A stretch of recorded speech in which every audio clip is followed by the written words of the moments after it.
مسیح یسوع کے قادر اور بزرگ نام میں تمام سننے والے عزیزوں کو پاسٹر پیٹر شہزاد کی طرف سے سلام۔ خدا میں امید کرتا ہوں آپ سلامتی کے ساتھ ہوں گے۔ میرے عزیزوں، آج ہم کتاب مقدس میں سے امثال کی کتاب اور اس کا پہلا باب اور اس کی 7ویں آیت پر غور کریں گے، اور یوں خدا کے کلام میں درج ہے: خداوند کا خوف علم کا شروع ہے، لیکن احمق حکمت اور تربیت کی حقارت کرتے ہیں۔ خداوند کے کلام کے پڑھے اور اس کے سنے جانے پر اس کی برکت ہو، آمین۔ میرے عزیزو، جب ہم خدا کے کلام پر اس آیت پر غور کرتے ہیں تو یہ خوف جو ہے، اصل میں یہ خوف جس زندگی میں یعنی جس شخص میں ہوتا ہے وہ خدا کی محبت اور عقیدت کو بیان کرتا ہے۔ یہ ڈر پیدا کرنے والے خوف کی بابت خدا کا کلام نہیں کہتا، بلکہ یہ جو ہے ہمیں جب عہد عتیق میں تواریخ یا اس کی تہذیب کے بارے میں سیکھتے ہیں تو یہ حکمت سوجھ بوجھ کی اہم باتوں کی بابت ہمیں بیان کرتا ہے، اور امثال کی کتاب اسی کی بابت بات ہم سے کرتی ہے۔ حکمت براہ راست خدا کی تعلیم سے وابستہ زندگی کو دکھایا گیا ہے، جس میں خدا کی خوف کے ساتھ جو زندگی بسر ہوتی ہے۔ حقیقت میں وہ شخص دنا اور صاحب حکمت ہوتا ہے، اور جو صاحب حکمت اور دنا شخص ہوتا ہے وہ خدا کی عبادت، پرستش اور اس کی تعظیم کرتا ہے، اور خدا کے خوف میں اپنی زندگی کو بسر کرتا ہے۔ اسی لیے جب ہم ریفرنس کے طور پر اسے دیکھتے ہیں تو امثال ہی 9ویں باب کی 10ویں آیت میں لکھا ہے: خداوند کا خوف حکمت کا شروع ہے اور اس قدوس کی پہچان کا فہم ہے۔ یعنی جب ہم اسے آگے چل کر دیکھتے ہیں اس آیت کو تو خدا کا کلام بیان کرتا ہے کہ یہ خدا کے قدوس کی پہچان کے فہم بخشتا ہے۔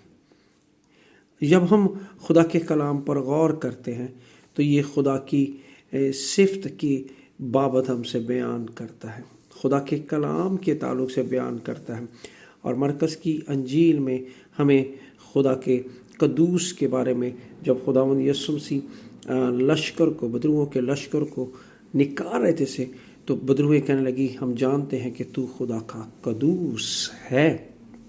میرے عزیزو، جب ہم خدا کے کلام کو پڑھتے ہیں تو خدا کا کلام ہماری مدد اور رہنمائی کرتا ہے۔ جی ایوب کے صحیفہ میں لکھا ہے، جب ہم حکمت کی بات کر رہے ہیں اور سیکھ رہے ہیں، اور اس نے انسان سے کہا: دیکھ، خدا کا خوف ہی حکمت ہے اور بدی سے دور رہنا خرد ہے، یعنی عقل مندی ہے۔ جو زندگی خدا کے خوف میں ہے وہ بدی سے دور رہتی ہے، وہ برائی سے دور رہتی ہے۔ مثال کے طور پر وہ اپنی زبان کو غلط الفاظ، عیب جوئی کرنے سے، گالی گلوچ کرنے سے، گندی باتیں بولنے سے اپنی زبان کو وہ شخصیت روکتی ہے، عیب جوئی کرنے سے روکتی ہے۔ یعنی یہ ساری باتیں بدی میں آ جاتی ہیں۔ پھر وہ لالچ یعنی دوسرے کے مال کا لالچ بھی نہیں کرتا، زناکاری سے بچتا ہے، فریب دینے سے، کسی کے ساتھ دھوکہ کرنے سے وہ باز رہتا ہے، کیونکہ خداوند کا خوف اس بات کے لیے اسے روکتا ہے کہ یہ گناہ ہے، اس لیے وہ بدی کرنے سے باز رہتا ہے۔ اور پھر جب ہم خدا کے کلام ہی کو پڑھتے ہیں تو زبور 111 اس کی 10ویں آیت بھی ہم سے یوں بیان کرتی ہے: عزیزو، خداوند کا خوف دانائی کا شروع ہے اور اس کے مطابق عمل کرنے والے دانش مند ہیں۔ شروع میں ہم نے پڑھا کہ خداوند کا خوف علم کا شروع ہے، پھر یہاں دانائی ہے۔ جب ہم خدا کے خوف میں ہوں گے، اس میں زندگی بسر کریں گے تو پھر دانائی کے ساتھ، اور جو زندگیاں خدا کے خوف میں دانائی کے ساتھ زندگی بسر کرتے ہیں، اس کے مطابق زندگی گزارتے ہیں، وہ دانشمند گنے جاتے ہیں۔ لوگ ان کی رسپیکٹ کرتے ہیں، لوگ ان کو عزت دیتے ہیں، اور ان کے بارے میں خدا کی طرف سے تعریف اور خداوند کی شکر گزاری ہوتی ہے۔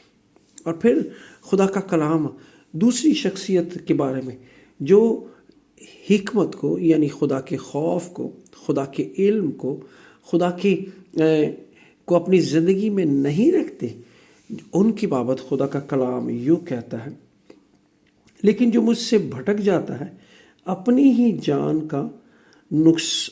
جان کو نقصان پہنچاتا ہے۔ اور آگے لکھا، مجھ سے عداوت رکھنے والے سب موت سے محبت رکھتے ہیں۔ یاد رکھیے کہ وہ زندگی جو خدا میں ہے، جو اس میں گزرتی ہے، وہ دانش مند ہے، اور ان کی تعریف خدا کی طرف سے ہوتی ہے، ان کی برکت خدا کی طرف سے ہوتی ہے، وہ خدا میں بڑھنے والے ٹھہرتے ہیں۔ ایوب بیان کرتا ہے، زبور نویس بیان کرتا ہے، بزرگ سلیمان بیان کرتا ہے، اور پھر بزرگ سلیمان 8ویں باب کی 36ویں آیت میں کہتا ہے، جو مجھ سے بھٹک یعنی خدا کی تعلیم سے بھٹک جاتے ہیں، خدا کے خوف کو مد نظر نہیں رکھتے، خدا کی تعلیم کو مد نظر نہیں رکھتے، وہ کیا ہے؟ اپنی ہی جان کو نقصان پہنچاتے ہیں۔ اور پھر آگے لکھا ہے، جو عداوت رکھتے ہیں وہ موت سے محبت رکھتے ہیں۔ میرے عزیزو، ہمیں غور کرنے کی ضرورت ہے کہ گزرے سال میں ہم کیا خدا کے خوف میں زندگی بسر کرنے والے ٹھہرے، خدا کی حکمت میں، خدا کے کلام میں زندگی بسر کرنے والے ٹھہرے، خدا کی اس حضوری میں جس کی بابت ایوب بیان کرتا ہے کہ جب ہم خدا کے خوف میں رہیں گے تو بدی سے دور رہیں گے، اور یہی ہمارے لیے بہتر ہے۔ آج ہمیں غور کرنے کی ضرورت ہے۔ اگر گزرا سال ہم نے نادانی میں، لاپرواہی میں گزارا ہے، تو اس سال کو جس کا آغاز ہو چکا ہے خدا کے خوف اور خدا کے علم میں گزارے۔ خدا اس کلام کے وسیلے سے ہم سبوں کو برکت دے، آمین۔